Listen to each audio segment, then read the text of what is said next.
जय हिंद एवरीवन। विशाल defence career YouTube channel पर आपका स्वागत है। मैं विशाल आपके लिए लेकर आया हूं आर्मी अग्निवीर का पेपर जो आपका 10 जुलाई को क्लर्क और स्टोर कीपर का होने वाला है। उसमें आपके 5 प्रश्न जीके के पूछे जाते हैं। तो इस क्लास से आपको 12 प्रश्न देखने को नहीं मिलेंगे। बस आपको ज़रूरत होगी इन प्रश्नों को बहुत अच्छे तरीके से याद करने और क्लास में शुरू से लास्ट तक बने रहने की। तो क्लास में देरी ना करते हुए आज की क्लास को शुरू करते हैं। आज की क्लास का जो प्रश्न नंबर हमारा 1 रहने वाला, आप लोग बताएंगे कि वर्तमान में भारतीय थल सेना के अध्यक्ष कौन है। तो उसके जो ऑप्शंस हैं जनरल बिपिन रावत, जनरल मनोज पांडे, उपेंद्र द्विवेदी, अनिल चौहान। तो आप लोग इस प्रश्न का राइट आंसर अच्छे तरीके से याद रखेंगे। जो आपके वर्तमान में भारतीय थल सेना के अध्यक्ष हैं ये आपके उपेंद्र द्विवेदी जी हैं, जो कि ऑप्शन नंबर सी इस प्रश्न का बिल्कुल सही जवाब हो जाएगा। उसके बाद जो आपके अनिल चौहान हैं ये आपके वर्तमान में भारतीय थल सेना के CDS हैं। आप लोगों को अच्छे तरीके से याद रखना है। नेक्स्ट आपको इनके मुख्यालय बहुत अच्छे तरीके से याद कर लेने। यहाँ से आपके पेपर में प्रश्न पूछ लिया जाता है। जैसे जो आपके भारतीय थल सेना की 7 कमांडें हैं वर्तमान में, उसके बाद 7 कमांडों का मुख्यालय आप लोगों को अच्छे तरीके से याद कर लेना है। जैसे आप लोगों का जो उत्तरी कमांड का मुख्यालय है ये आप लोगों का उधमपुर में है। उसके बाद जो आपका दक्षिणी कमांड का मुख्यालय ये आपका पुणे में है, जो कि आपका महाराष्ट्र में पड़ता है। उसके बाद जो आपका भारतीय थल सेना पूर्वी कमांड का मुख्यालय है ये आप लोगों का कोलकाता में है, जो कि पश्चिम में पड़ता है। उसके बाद जो आपका भारतीय थल सेना पश्चिमी कमांड का मुख्यालय ये आपका चंडी मंदिर में पड़ता है, जो कि आपकी यहाँ हरियाणा में पड़ता है। उसके बाद आपको याद रखना है जो आपका भारतीय थल सेना दक्षिण पश्चिम कमांड का मुख्यालय है ये आपका जयपुर में, जो जयपुर आपका राजस्थान में पड़ता है। उसके बाद आपको याद रखना जो आपका मध्य केंद्रीय कमांड का मुख्यालय ये आपका लखनऊ में है, लखनऊ आपका उत्तर प्रदेश में पड़ता है। उसके बाद जो आपका सेना परीक्षण कमांड है ये आप लोगों का शिमला में है, जो कि शिमला आपका हिमाचल प्रदेश में पड़ता है। तो आपको ये भारतीय थल सेना के 7 कमांडों के मुख्यालय बहुत अच्छे तरीके से याद कर लेने। आपके पेपर में यहाँ से प्रश्न पूछ लिया जाता है। उसके बाद नेक्स्ट हमारा जो प्रश्न रहने वाला है, सारे प्रश्न इंपॉर्टेंट हैं, बस आपको सारी चीज़ें बहुत अच्छे तरीके से याद करते चलना। और इस क्लास का पूरा PDF आप लोगों को हमारे टेलीग्राम चैनल पर विद आंसर सहित मिल जाएगा। तो आप लोग एक बार क्लास समाप्त होने के बाद एक बार PDF से ज़रूर पढ़ लेंगे। नेक्स्ट आपको प्रश्न बताना है, इस प्रश्न का राइट जवाब क्या होगा। 2011 की जनगणना के अनुसार सर्वाधिक लिंगानुपात वाला दूसरा राज्य कौन सा है। तो उसके जो ऑप्शंस हैं बिहार, हरियाणा, तमिलनाडु, गुजरात।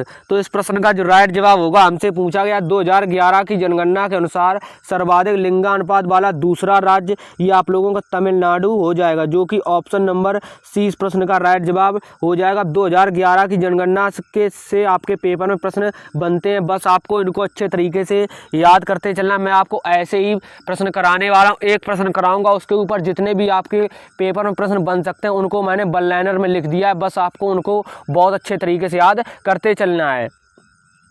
न्यूनतम जो आपका लिंगानुपात वाला राज्य है ये आपका हरियाणा है, जिसका लिंगानुपात आपका 879 है। उसके बाद सर्वाधिक जनसंख्या घनत्व वाला राज्य ये आपका बिहार हो जाएगा। उसके बाद न्यूनतम जनसंख्या घनत्व वाला राज्य ये आपका अरुणाचल प्रदेश हो जाएगा। उसके बाद सर्वाधिक साक्षरता वाला राज्य ये आपका केरल हो जाएगा, जिसकी साक्षरता दर कितनी है तो 93.91% है। आप लोगों को अच्छे तरीके से याद रखना है। न्यूनतम साक्षरता दर वाला जो आपका राज्य ये आपका बिहार हो जाएगा, जिसकी साक्षरता दर है आपकी 63.82%। आप लोगों को अच्छे तरीके से याद रखना है। आपके पेपर में अगर प्रश्न बनेगा तो यहाँ से बनेगा, इससे बाहर आपके पेपर में प्रश्न नहीं बन सकता, क्योंकि मैंने क्लास को बहुत अच्छे तरीके से डिज़ाइन किया है, सारे प्रश्नों को बहुत अच्छे तरीके से मिलाया है। बस आपको ज़रूरत होगी इन प्रश्नों को बहुत अच्छे तरीके से याद करने की। अगर आपको क्लास पसंद आ रही हो तो आप लोग क्लास को लाइक कर देना और वीडियो को आप लोग शेयर जरूर कर देना। और क्लास समाप्त होने के बाद आपको बाद में एक प्यारा सा कमेंट करके ज़रूर बताना है कि आपको क्लास कैसी लगी। नेक्स्ट हमारा जो प्रश्न रहने वाला, आप लोग बताएंगे कि इनमें से सितार वादक कौन है। तो उसके जो ऑप्शंस हैं पंडित रविशंकर, जाकिर हुसैन, हरि प्रसाद चौरसिया, शिव कुमार शर्मा। तो आपको याद रखना है इनमें से सितार वादक कौन है। तो इस प्रश्न का राइट जवाब हो जाएगा ये आपके पंडित रविशंकर हो जाएंगे, जो कि ऑप्शन नंबर ए इस प्रश्न का बिल्कुल सही जवाब हो जाएगा। तो आपके पेपर में सितार वादक से प्रश्न, मतलब वादक से प्रश्न बन सकता है। तो आपको ये सारे वादक बहुत अच्छे तरीके से याद कर लेने हैं। जैसे आपको याद रखना है जो आपके तबला वादक हैं ये आपके जाकिर हुसैन हैं। उसके बाद बांसुरी वादक आपके हरि प्रसाद चौरसिया हैं। उसके बाद जो आपके शहनाई वादक हैं ये बिस्मिल्लाह खां हैं। उसके बाद जो आपके संतूर वादक हैं ये आपके शिव कुमार शर्मा हैं। उसके बाद जो आपके सारंगी वादक हैं ये पंडित राम नारायण हैं। तो आप लोगों को अच्छे तरीके से सारे वादक को याद कर लेना है। आपके पेपर में यहाँ से प्रश्न बन सकता है। तो जितनी भी इम्पोर्टेंट चीज़ें हैं और आपके पेपर में जहाँ से प्रश्न बन सकता है, मैंने सारे प्रश्नों को इस क्लास में लिया है। बस आपको ज़रूरत होगी इन प्रश्नों को बहुत अच्छे तरीके से याद करते चलने की। नेक्स्ट आपको याद रखना है जो भारत की प्रमुख अंतर्राष्ट्रीय सीमा रेखाएं, इनके बारे में आप लोगों को अच्छे तरीके से इनके नाम याद रखने हैं। यहाँ से आपके पेपर में प्रश्न बन रहा है। जैसे आपको याद रखना है जो आपकी रेड क्लिफ रेखा है ये आपकी भारत और पाकिस्तान के बीच है। जो आपकी मैकमोहन रेखा है ये आपकी भारत और चीन के बीच है। उसके बाद जो आपकी डूरंड रेखा है ये पाकिस्तान और अफगानिस्तान के बीच है। उसके जो आपकी मैगी नॉट रेखा है ये फ्रांस और जर्मनी के बीच है। तो ये आपको अच्छे तरीके जो प्रमुख आपकी सीमाएं थी, अंतर्राष्ट्रीय सीमाएं, इनको आप लोगों को बहुत अच्छे तरीके से याद कर लेना। आपके पेपर में यहाँ से प्रश्न बन सकता है। नेक्स्ट हमारा जो प्रश्न रहने वाला है, मैंने आपके लिए बहुत ज़्यादा मेहनत करके इस क्लास को बनाया है। बस आपको ज़रूरत होगी इन चीज़ों को अच्छे तरीके से याद करके पेपर देने जाने की। जो आपके 5 प्रश्न क्लर्क और स्टोर कीपर में पूछे जाते हैं, इस क्लास से बाहर आपको प्रश्न देखने को नहीं मिलेंगे। और लास्ट में मैंने करंट अफेयर के भी प्रश्न इस क्लास में कराए हैं। तो आप लोगों को बेहतरीन तरीके से क्लास में शुरू से लास्ट तक बने रहना है और सारी चीज़ें अच्छे तरीके से याद करते चलना है। नेक्स्ट हमारा जो प्रश्न रहने वाला आप लोग बताएंगे जो आपका कुचकल जलप्रपात है ये किस राज्य में है। तो उसके जो ऑप्शंस हैं अरुणाचल प्रदेश, कर्नाटक, महाराष्ट्र, मेघालय। जो आपका कुचकल जलप्रपात है ये किस राज्य में है। तो आप लोग याद रखेंगे कुचकल जलप्रपात आप लोगों को कर्नाटक राज्य में है, जो कि ऑप्शन नंबर 20 प्रश्न का बिल्कुल राइट जवाब हो जाएगा। तो आप लोग अच्छे तरीके से याद रखेंगे। जैसे आपके पेपर में जलप्रपात से प्रश्न बन जाता है तो आपको कुछ इंपॉर्टेंट जलप्रपात मैं लिख कर लाया हूँ, इनको आप लोगों को अच्छे तरीके से याद रख लेना है। जैसे आपका जो धुआंधार जलप्रपात है ये आपका मध्य प्रदेश में है। जो आपका जोग जलप्रपात है ये आपका कर्नाटक में है। उसके बाद जो आपका शिव समुद्रम जलप्रपात है ये आपका कर्नाटक में है। उसके बाद जो आपका पालारूबी जलप्रपात है ये आप लोगों का केरल में है। तो आप लोग अच्छे तरीके से याद रखेंगे। तो ये सारे जलप्रपात आपके लिए इम्पोर्टेंट हैं, आपको इनको बहुत अच्छे तरीके से याद कर लेने हैं। उसके बाद आपको बताना है नेक्स्ट प्रश्न का आंसर, दुधवा राष्ट्रीय उद्यान किस राज्य में है। तो उसके जो ऑप्शंस हैं उत्तराखंड, उत्तर प्रदेश, महाराष्ट्र, तेलंगाना। तो दुधवा राष्ट्रीय उद्यान किस राज्य में है आप लोगों को याद रखना है। दुधवा राष्ट्रीय उद्यान आप लोगों का उत्तर प्रदेश राज्य में, ऑप्शन नंबर 20 प्रश्न का बिल्कुल सही जवाब हो जाएगा। तो राष्ट्रीय उद्यान से आपके पेपर में प्रश्न बन सकते हैं। तो सारे राष्ट्रीय उद्यान मैं आपके लिए लिख कर लाया हूँ, बस आपको इनको बहुत अच्छे तरीके से याद करते चलना है। अगर आपको क्लास पसंद आ रही हो तो आप लोग क्लास को लाइक ज़रूर कर देना और वीडियो को आप लोग अपने दोस्तों के साथ ज़रूर शेयर कर देना, जितने भी दोस्त आपके पेपर देने वाले हैं, क्योंकि उन लोगों को इस क्लास से काफ़ी ज़्यादा मदद मिलने वाली है। अगर आप चैनल पर नए हैं तो चैनल को सब्सक्राइब कर लें और वीडियो को आप लोग लाइक ज़रूर कर दें। आपको याद रखना है जो आपका जिम कार्बोनेट राष्ट्रीय उद्यान है ये आपका उत्तराखंड में है। उसके बाद जो आपका राजा जी राष्ट्रीय उद्यान है ये भी आपका उत्तराखंड में है। उसके बाद जो आपका गिर राष्ट्रीय उद्यान है ये आपका गुजरात राज्य में है। जो आपका बांदीपुर राष्ट्रीय उद्यान है ये आपका कर्नाटक में। आप लोग अच्छे तरीके से याद रखेंगे। जो आपका काजीरंगा राष्ट्रीय उद्यान है ये आपका असम में है। तो आपको ये सारे राष्ट्रीय उद्यान बहुत अच्छे तरीके से याद कर लेने हैं। मैं सारे राष्ट्रीय उद्यान आपके लिए लिख कर लाया हूँ। उसके बाद आपको याद रखना है जो आपका सिमलीपाल राष्ट्रीय अभ्यारण्य है ये आप लोगों का उड़ीसा में है। उसके बाद जो आपका कान्हा राष्ट्रीय उद्यान है ये आपका मध्य प्रदेश में है। आप लोगों को अच्छे तरीके से याद रखना है। उसके बाद जो आपका दाचीगामा राष्ट्रीय उद्यान है ये आप लोगों का जम्मू कश्मीर में है। जो आपका पेरियार राष्ट्रीय उद्यान है ये आपका केरल राज्य में है। उसके बाद जो आपका पन्ना राष्ट्रीय उद्यान है ये आपका मध्य प्रदेश राज्य में है। तो आपको ये सारे राष्ट्रीय उद्यान बहुत अच्छे तरीके से याद कर लेना। अगर आपके पेपर में राष्ट्रीय उद्यान से प्रश्न बनेगा तो यहीं से बनेगा, इससे बाहर आपके पेपर में प्रश्न नहीं बन सकता है। नेक्स्ट हमारा जो प्रश्न रहने वाला आप लोग बताएंगे बनियाल दर्रा किस राज्य में है? तो उसके जो ऑप्शंस हैं हिमाचल प्रदेश, पीओके क्षेत्र, अरुणाचल प्रदेश, जम्मू कश्मीर। तो आप लोग याद रखेंगे जो आपका बनियाल दर्रा है ये किस राज्य में है? तो बनियाल दर्रा जो है आपका वो आप लोगों का जम्मू कश्मीर राज्य में। ऑप्शन नंबर डी इस प्रश्न का बिल्कुल राइट जवाब हो जाएगा। आप लोग अच्छे तरीके से याद रखेंगे, बनियाल दर्रा आप लोगों का जम्मू कश्मीर राज्य में स्थित है। उसके बाद जो आपके दर्रे हैं, प्रमुख दर्रे मैं आपके लिए लिख कर लाया हूँ, इनको आप लोगों को अच्छे तरीके से याद कर लेना। जैसे आपका जो काराकोरम दर्रा है ये आपका जम्मू कश्मीर राज्य में है। उसके बाद जो आपका सिपकला दर्रा है ये आपका हिमाचल प्रदेश राज्य में है। जो आपका जोजिला दर्रा है ये आपका जम्मू कश्मीर राज्य में है। जो आपका पीर पंजाल दर्रा है ये आपका जम्मू कश्मीर राज्य में है। तो जो आपका लिपुलेख दर्रा है ये आपका उत्तराखंड राज्य में। तो आपको ये सारे दर्रे बहुत अच्छे तरीके से याद कर लेने हैं। उसके बाद जो आपका रोहतांग दर्रा है ये आपका हिमाचल प्रदेश राज्य में है। जो आपका बाड़ा लाचा दर्रा है ये आपका हिमाचल प्रदेश राज्य में है। जो आपका नाथुला दर्रा है ये आपका सिक्किम राज्य में है। जो आपका थालघाट दर्रा है ये आपका महाराष्ट्र राज्य में है। जो आपका पालघाट दर्रा है ये आपका केरल में। तो ये आपको सारे दर्रे बहुत अच्छे तरीके से याद कर लेना है। अगर आपके पेपर में प्रमुख दर्रे से प्रश्न पूछा जाएगा तो यहीं से पूछा जाएगा, इससे बाहर आपके पेपर में प्रश्न नहीं बनेगा। बस आपको ज़रूरत होगी इन प्रश्नों को बहुत अच्छे तरीके से याद आपको जरूर करके पेपर देने जाना है। आप लोगों को इस क्लास से काफ़ी ज़्यादा मदद मिलने वाली है।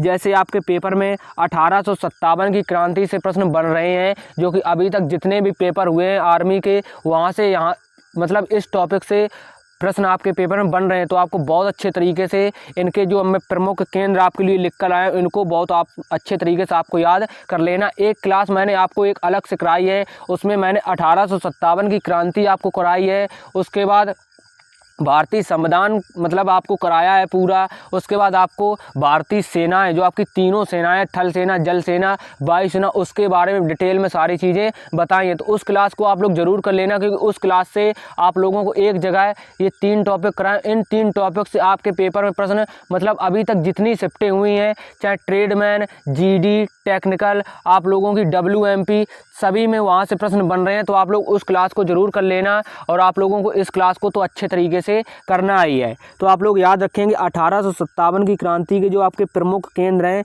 आपके इसके नेतृत्वकर्ता अच्छे तरीके से याद रख लेने। इससे पहले मैंने डिटेल में आपको सारी चीज़ें पढ़ा दी हैं। तो आप लोग बहुत अच्छे तरीके से, अगर आपके पास अभी भी समय है क्योंकि आपका पेपर कल से शुरू होगा, तो आप लोग पिछली क्लासें कंप्लीट कर सकते हो। तो आप लोग याद रखेंगे जो आपका दिल्ली से नेतृत्व किया था 1857 की क्रांति का, वो बहादुर शाह जफर और बख्त खान ने किया था। उसके बाद कानपुर से जो आपका नेतृत्व किया था वो नाना साहब और तात्या टोपे ने किया था। आप लोग अच्छे तरीके से याद रखेंगे। उसके बाद झांसी से नेतृत्व आप लोगों का रानी लक्ष्मीबाई ने किया था।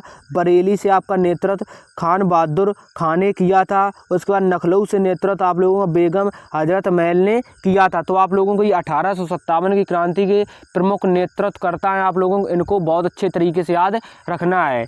नेक्स्ट हमारा जो प्रश्न रहने वाला आप लोग बताएंगे, गीतांजलि पुस्तक के लेखक कौन है? तो उसके जो ऑप्शंस हैं महात्मा गांधी, बंकिम चंद्र चटर्जी, सुभाष चंद्र बोस, रविंद्रनाथ ठाकुर।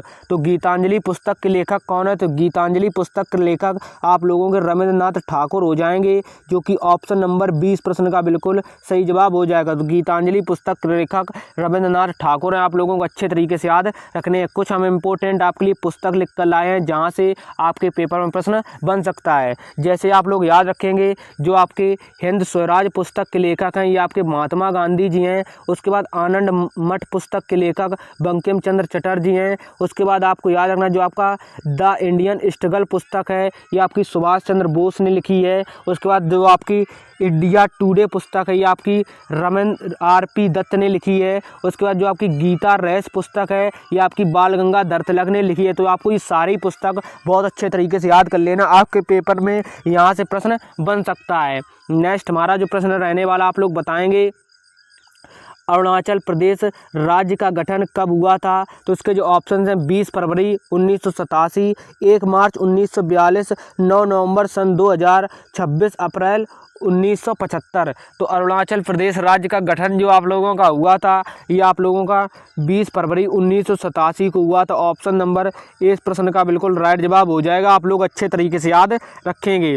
नेक्स्ट आपको कुछ ये महत्वपूर्ण जिनका राज्य का गठन हुआ था आप लोगों को अच्छे तरीके से याद कर लेने। जैसे आप लोगों का तेलंगाना राज्य का जो गठन हुआ था ये 2 जून सन 2014 को हुआ। तो ये सबसे नया राज्य बना था। तो आप लोग अच्छे तरीके से याद रखेंगे। सबसे नया जो आपका राज्य है ये आप लोगों का तेलंगाना, आप लोग अच्छे तरीके से याद रखेंगे। ये आपका सबसे नया राज्य है और इसका गठन आप लोगों का तेलंगाना राज्य का गठन 2 जून सन 2014 को हुआ था। आप लोग अच्छे तरीके से याद रखेंगे। छत्तीसगढ़ राज्य का गठन 1 नवंबर सन 2000 को हुआ था। उसके बाद झारखंड राज्य का गठन 15 नवंबर सन 2000 को हुआ था। उसके बाद उत्तराखंड राज्य का गठन 9 नवंबर सन 2000 को हुआ था। उसके बाद नागालैंड राज्य का गठन 1 दिसंबर 1963 को हुआ था। तो आप लोगों को ये सारे गठन जो राज्य के गठन हुए थे इनको अच्छे तरीके से याद कर लेना है। आपके पेपर में यहाँ से प्रश्न बन सकता है। जितने भी लोग अभी तक क्लास में शुरू से लास्ट तक जुड़े हुए हैं तो उन लोगों को पता चल रहा होगा क्लास में कितना खास होने वाला है। मैंने पहले ही बोल दिया था कि इस क्लास से आपके पेपर में बाहर प्रश्न नहीं देखने को मिलेंगे। बस आपको ज़रूरत होगी इन प्रश्नों को बहुत अच्छे तरीके से याद करने की। मैंने पूरी दम लगा दी है इस क्लास को बनाने में, PDF बनाने में, कंटेंट बनाने में, उसके बाद आपके लिए वीडियो अच्छा बनाने में, और आपको अब पूरी दम लगा देनी इन प्रश्नों को बहुत अच्छे तरीके से याद करने में। नेक्स्ट हमारा जो प्रश्न रहने वाला आप लोग बताएंगे बिहू किस राज्य का प्रमुख त्यौहार है। तो उसके जो ऑप्शन है आंध्र प्रदेश, असम, अरुणाचल प्रदेश, बिहार। तो बिहू किस राज्य का एक प्रमुख त्यौहार है। तो आप लोगों को अच्छे तरीके से याद रखना है ये आपका असम राज्य का प्रमुख त्यौहार है बिहू। तो आप लोगों को अच्छे तरीके से याद रखना। ऑप्शन नंबर 20 प्रश्न का राइट जवाब हो जाएगा। उसके बाद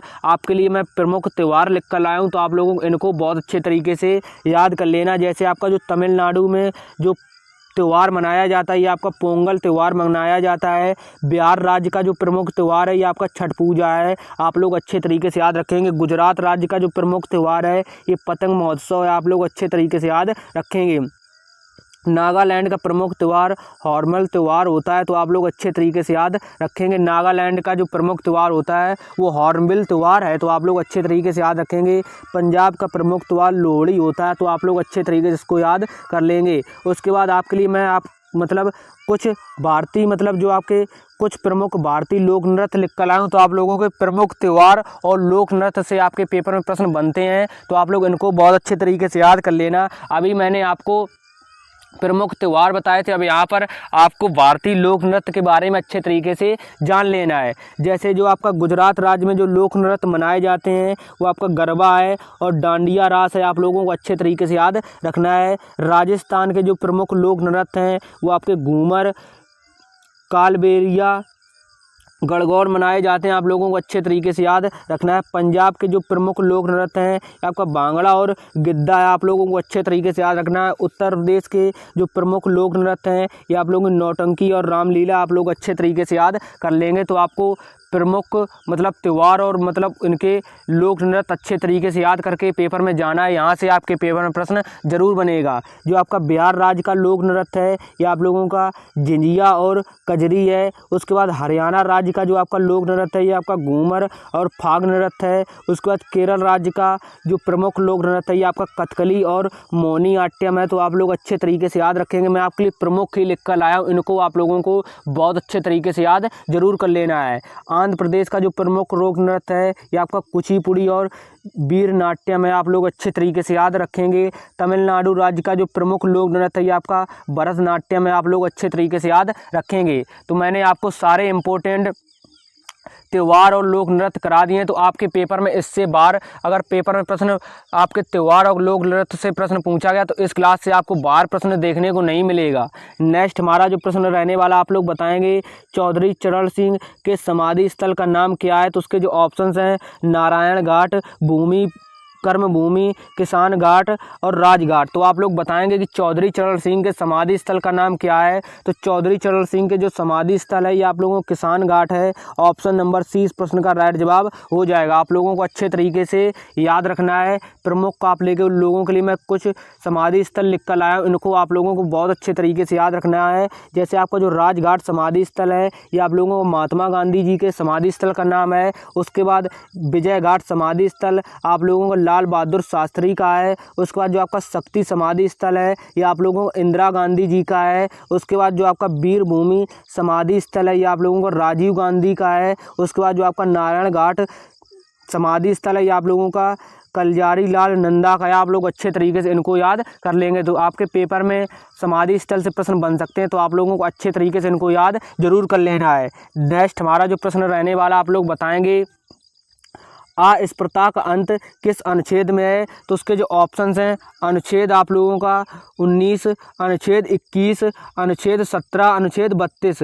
तो आप लोग बताएंगे कि अस्पृश्यता का अंत किस अनुच्छेद में है? तो राइट जवाब आपका हो जाएगा अनुच्छेद 17 में आप लोगों को अस्पृश्यता है। आप लोग अच्छे तरीके से याद रखेंगे। अस्पृश्यता को दूसरे नाम से क्या जाना जाता है? तो आप लोग याद रखेंगे छुआछूत के नाम से भी जाना जाता है। अगर आपको अस्पृश्यता ना दिया जाए और पूछ लिया जाए कि छुआछूत किस अनुच्छेद में है, तो आप लोग बता देंगे कि छुआछूत अनुच्छेद आप लोगों के 17 में है। तो आप लोगों को अच्छे तरीके से याद रखना है। कुछ महत्वपूर्ण मैं आपके लिए अनुच्छेद लिख कर लाया, इनको आप लोगों को बहुत अच्छे तरीके से याद कर लेना। जैसे आप लोगों का जो अनुच्छेद 19 है, अनुच्छेद 19 में आप लोगों को स्वतंत्रता का अधिकार दिया गया है। उसके बाद जो आपका अनुच्छेद 21A है, अनुच्छेद 21A में आप लोगों को शिक्षा का अधिकार दिया गया है और कहा गया है 6 से 14 वर्ष के बच्चों को प्रारंभिक शिक्षा प्रदान की जाए और उनको मुश्किल काम जो कारखाने होते हैं उनमें काम ना कराया जाए। तो ये बात आप लोगों की अनुच्छेद 21A में कही गई है। उसके बाद जो आपका अनुच्छेद 51A है, इसमें आपके मौलिक कर्तव्य हैं। उसके बाद जो आपका अनुच्छेद 352 है, इसमें आपकी राष्ट्रीय आपातकाल है। उसके बाद जो आपका अनुच्छेद 370 है, इसमें आप लोगों को जम्मू कश्मीर का विशेष दर्जा है। तो आप लोगों के प्रमुख ये अनुच्छेद अच्छे तरीके से याद कर लेने हैं। उसके बाद आपके पेपर में खिलाड़ियों की संख्या से प्रश्न बन जाता है कि पोलो में जो आपकी खिलाड़ियों की संख्या होती है ये आपकी 4 होती है। उसके बाद खो खो में खिलाड़ियों की संख्या आप लोगों की 9 होती है। उसके बाद जो आपकी हॉकी, फुटबॉल, क्रिकेट में जो खिलाड़ियों की संख्या होती है ये तीनों में 11 होती है। हॉकी में भी खिलाड़ियों की संख्या 11 होती है, फुटबॉल में भी खिलाड़ियों की संख्या 11 होती है और क्रिकेट में खिलाड़ियों की संख्या 11 होती है। उसके बाद वॉलीबॉल में खिलाड़ियों की संख्या 6 होती है। आप लोग अच्छे तरीके से याद रखेंगे। नेट बॉल में खिलाड़ियों की संख्या आप लोगों की 7 होती है। आप लोग अच्छे तरीके से याद रखेंगे। कबड्डी में खिलाड़ियों की संख्या भी 7 होती है। तो आप लोगों को अच्छे तरीके से याद रखना है। खिलाड़ियों में संख्या से आपके पेपर में प्रश्न बन सकता है। अब यहाँ से आप लोगों की करंट अफेयर के प्रश्न शुरू हो गए हैं। जैसे आपके पेपर में करंट अफेयर का कोई भी प्रश्न बनेगा तो यहाँ से बाहर प्रश्न देखने को नहीं मिलेगा। अगर आपके पास अभी भी टाइम है, मैं कहता हूँ कि आपको ये क्लास समाप्त होने के बाद आप लोगों को जितनी भी मैंने क्लासें कराई हैं करंट अफेयर की और इम्पोर्टेंट आपके लिए जो मैराथन क्लासें कराई हैं, अगर आप लोग सभी क्लासें अच्छे तरीके से कंप्लीट कर लोगे तो आप लोगों के जीके में जो आपके 5 प्रश्न पूछे जाते हैं और साइंस की भी मैंने अलग से क्लासें कराई हैं जो आपके जीएस के 5 प्रश्न पूछे जाते हैं। तो आप लोग इस मतलब जो हमारे वीडियो इस चैनल पर पढ़े हैं तो आप लोग इससे बाहर आपके पेपर में प्रश्न नहीं बनेगा। जो अभी हाल ही में ट्रेडमैन, WMP और आप लोगों का GD का पेपर हुआ है तो हमारी क्लास से बहुत ज़्यादा प्रश्न देखने को मिले थे, क्योंकि मैंने आपको सिर्फ सिलेक्टेड चीज़ें ही कराई हैं, इधर उधर की कोई भी चीज़ें नहीं कराई। तो आप लोगों को आसानी रहती है ये सिलेक्टेड चीज़ें अच्छे तरीके से पढ़ने में और याद करने में। जैसे मैं इस क्लास का पूरा PDF आपको टेलीग्राम चैनल पर भेज दूँगा क्लास समाप्त होने के बाद, तो आप लोगों को बहुत अच्छे तरीके से इसको देख लेना है एक बार पढ़ने के बाद। तो आप लोग जब 2-3 बार कोई प्रश्नों को देखते हो तो वो प्रश्न आपके दिमाग में ऑटोमेटिक याद हो जाता है। तो आप लोग याद रखेंगे जो वर्तमान में आपके राष्ट्रपति हैं ये आप लोगों की द्रौपदी मुर्मू हैं। आप लोग अच्छे तरीके से याद रखेंगे। जो आपके वर्तमान में उपराष्ट्रपति हैं ये आपके जगदीश धनखड़ हैं। आप लोग अच्छे तरीके से याद रखेंगे। वर्तमान में जो आपके प्रधानमंत्री हैं ये आप लोगों के श्री नरेंद्र मोदी जी हैं। आप लोग अच्छे तरीके से याद रखेंगे। जो आपके वर्तमान में चुनाव आयुक्त हैं ये ज्ञानेश कुमार हैं। उसके बाद वर्तमान में जो आपके मुख्य न्यायाधीश हैं ये आपके BR गवई हैं। तो आप लोग अच्छे तरीके से याद रखेंगे। ये दोनों प्रश्न आपके पेपर में GD के पेपर में पूछे जा चुके हैं। GD, ट्रेडमैन और WMP मतलब तीनों आपके जो पेपर हुए थे इनमें तीनों में यहाँ से प्रश्न आपको देखने को मिले हैं। तो बस आपको ज़रूरत होगी ये सारे प्रश्न बहुत अच्छे तरीके से याद करने की। तो आप लोग अच्छे तरीके से याद करते चलेंगे। नेक्स्ट आपको याद रखना है तो थोड़ा सा मैं बड़ा कर लेता हूं ताकि आपको बिल्कुल साफ और क्लियर दिखाई दे। वैसे आप लोगों को हमारी पीडीएफ बिल्कुल साफ ही दिखाई देती होगी, क्योंकि मैं थोड़ा सा बड़ा और कलर चेंज करके इसीलिए लिखता हूं ताकि आपको सारी चीज़ें बहुत अच्छे तरीके से समझ में आए। उसके बाद जो आपको याद रखना, जो आपके बीएसएफ के महानिदेशक हैं वर्तमान में, ये आपके दलजीत सिंह चौधरी, आप लोग अच्छे तरीके से याद रखेंगे। आरपीएफ के महानिदेशक आप लोगों के मनोज यादव हैं। उसके बाद जो आपके एसएसबी के महानिदेशक हैं, ये आपके अमृत मोहन प्रसाद हैं। तो आप लोगों को बीएसएफ का फुल फॉर्म, आरपीएफ का फुल फॉर्म, एसएसबी का और सीआरपीएफ का फुल फॉर्म कमेंट करके जरूर बताना है। तो सीआरपीएफ के जो वर्तमान में आपके महानिदेशक हैं, यह ज्ञानेंद्र प्रताप सिंह है। आप लोग अच्छे तरीके से याद रखने हैं। तो ये चारों के फुल फॉर्म आपको कमेंट करके जरूर बताना है कि बीएसएफ का फुल फॉर्म क्या होता है, आरपीएफ का फुल फॉर्म क्या होता है, एसएसबी का क्या फुल फॉर्म होता है और आरपीएफ का क्या फुल फॉर्म होता है। तो चारों फुल फॉर्म आपको कमेंट करके जरूर बताना है। उसके बाद आपको याद रखना, जो आपके एनटीपीसी के अध्यक्ष हैं, ये आपके गुरदीप सिंह हैं। आप लोग अच्छे तरीके से याद रखेंगे। आईसीसी के जो आपके अध्यक्ष हैं, ये आप लोगों के जय शाह हैं। आप लोग अच्छे तरीके से याद रखेंगे। आरबीआई के जो आपके अध्यक्ष हैं, ये आपके संजय मल्होत्रा। ये भी आपका प्रश्न जीडी ट्रेडमैन और डब्ल्यूएमपी में पूछा जा चुका है, तो आप लोग अच्छे तरीके से याद रखेंगे। उसके बाद जो आपके मैं प्रमुख राजधानियां लिख कर आए, इनको भी आप लोगों को अच्छे तरीके से याद कर लेना है। जैसे आपकी अरुणाचल प्रदेश की जो आपकी राजधानी है, ये आपकी ईटानगर है। उसके बाद जो आपकी मिजोरम की राजधानी है, ये आपकी आइजोल है। तो आप लोग अच्छे तरीके से इनको याद करते चलेंगे। उसके बाद आपको याद रखना, जो आपकी हिमाचल प्रदेश की राजधानी है, ये आपकी शिमला है। उसके बाद जो उत्तराखंड की राजधानी है, ये आपकी देहरादून है। जो आपकी तेलंगाना राज्य की राजधानी है, आपकी हैदराबाद है। जो आपकी छत्तीसगढ़ राज्य की राजधानी है, आपकी रायपुर है। उसके बाद झारखंड की राजधानी आपकी रांची है। तो आपको ये सारी चीज़ें बहुत अच्छे तरीके से याद कर लेने हैं। उसके बाद आपको याद रखना है, जो आपके बिहार के मुख्यमंत्री हैं, ये आपके श्री नीतीश कुमार हैं। यहाँ से भी पेपर में प्रश्न आपके बन चुका है जीडी ट्रेडमैन डब्ल्यूएमपी में। तो ऐसा नहीं कि मैंने आपको जो प्रश्न कराए हैं वो उनसे ना बनाओ, क्योंकि मैं आपको ज़्यादा लंबी क्लासें नहीं कराता हूं, क्योंकि उनसे कोई फ़ायदा नहीं है। आपके पेपर में जैसे 5 प्रश्न पूछे जा रहे हैं और मैं 5 प्रश्नों के लिए आपके 5 घंटे बेकार करूं और प्रश्न कहीं से भी लाकर कहीं से भी आपको कराने लगाऊं, तो ये बिल्कुल गलत बात है। मैं सोचता हूँ कि आपको मैं सिर्फ चाहे 10 मिनट की ही क्लास क्यों ना कराऊँ, लेकिन वो 10 मिनट आपके ऐसे 10 मिनट होंगे क्योंकि आपको सारा कंटेंट बहुत अच्छे तरीके डिटेल में मिल रहा होगा और सारा वही मिलेगा जो आपके पेपर में वहाँ से प्रश्न बन सकता है। तो आपको बिना परेशान हुए सारी क्लासें अच्छे तरीके से कंप्लीट करते रहना। मैं आपके लिए जो भी कराता हूँ वो अपने आप में इम्पोर्टेंट ही होता है। बस आपको ज़रूरत होती है उन चीज़ों को बहुत अच्छे तरीके से याद करने की।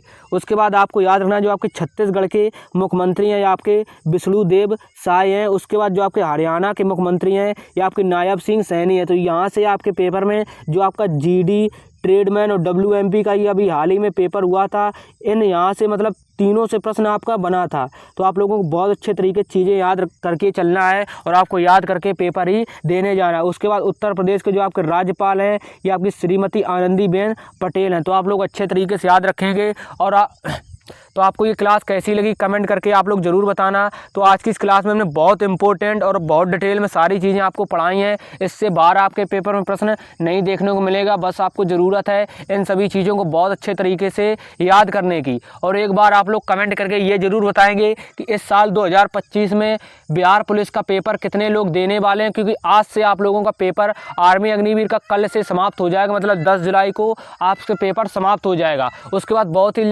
जल्द आपको इस बार रिजल्ट भी देखने को मिलेगा, क्योंकि फिजिकल की डेट आ चुकी है। तो आप लोग अच्छे तरीके से अपनी चीज़ें कंप्लीट कर लेना। और बिहार पुलिस में कितने लोग 2025 में पेपर देने वाले हैं, तो मैं सोच रहा हूं कि बिहार पुलिस की भी आपको जीके की क्लास करा दूं, क्योंकि बिहार पुलिस में आपकी 40 नंबर की जीके पूछी जाती है। उसमें आपकी बिहार जीके और करंट अफेयर और जीके शामिल रहती है। तो आप लोग एक बार कमेंट करके बताएंगे तो उस क्लास को मैं बहुत ही जल्द लाने वाला हूँ। तो आप लोग अपनी पढ़ाई अच्छे तरीके से करते रहें। अगर आप लोग कमेंट करेंगे तो बिहार पुलिस की क्लास बहुत ही जल्द 1-2 दिन में शुरू कर दूंगा, क्योंकि अब आर्मी अग्निवीर का आप लोगों का फिजिकल जब समाप्त हो जाएगा, उसके बाद आप लोगों का जो नया भर्ती आने वाला वो भी अपने टाइम से ही आएगा। उसकी आप लोगों को तैयारी बहुत अच्छे तरीके से आपको हमारे चैनल पर देखने को मिलेगी। आपको सारी चीज़ें डिटेल में देखने को मिलेगी। सबसे पहले मैं आपको चैप्टर वाइज सारे चैप्टर्स कंप्लीट करा दूंगा जहां से आपके पेपर में प्रश्न बनते हैं। उसके बाद आप लोगों का जब से फॉर्म अप्लाई शुरू होगा वहां से आप लोग प्रैक्टिस ही करेंगे, क्योंकि